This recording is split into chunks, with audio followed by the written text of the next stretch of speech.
A few years back in Chicago, there was a lady whose son was very sick. Very young man, her son was sick.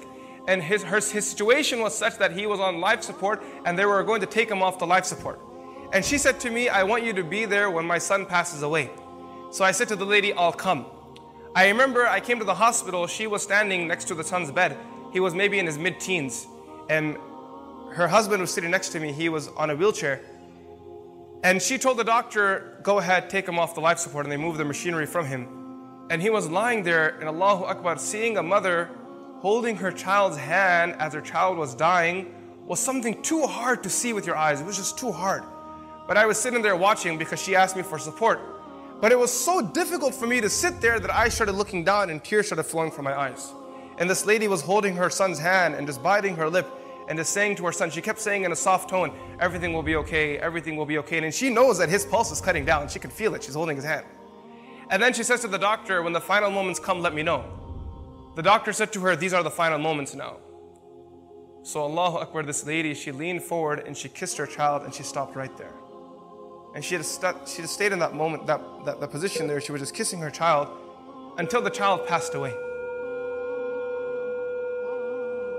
After the child passed away, I stood up to greet her. I said, Auntie, I apologize for not being able to give you the support at this tough moment because I was breaking down in tears myself. She said to me, son, I didn't invite you to give me support. For that I have Allah. I've learned that through the years. The only one you can rely on is Allah. However, the reason why I called you here is because I wanted you to be witness that I loved my son. See, a few weeks ago, my son and I had an argument. And he fell ill while we were in the state of that argument. I didn't get a chance to tell him how much I loved him. And then she said to me, Wallahi al-Azim, I swear by Allah, the day he was born, it was these hands that first brought him into the world. And I was the first one to hold him and I was the first one to kiss him. And today when he left the world, I wanted you to be witness that I was the last one to hold him and I was also the last one to kiss him. See, sometimes you forget about your connection, the heat of the moment, you get distracted. But can you ever break the relationship of a mother and a child? I mean, this mother is kissing her child after the child is dead. He's gone. He's left the dunya. He's no longer even existent. Before he was born, the mother was carrying the child in her womb. Before he was even in existence, he was in the womb. He was something, maybe nothing.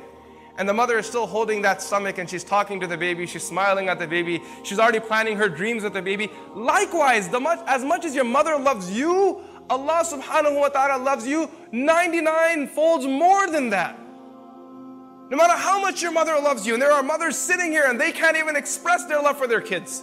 They can't put it in words. It's impossible. It's one of those relationships, it's a feeling. It's, the Layla and Majnun couldn't express their love for each other. Romeo and Juliet couldn't express their love for each other. Ask any mother, can the love of Romeo and Juliet ever match your love for your child? And the mother will say, Romeo and Juliet are amateurs. We're the pros. And if you think you're the pros, Allah subhanahu wa ta'ala is beyond you. 99 folds more than that. إلهي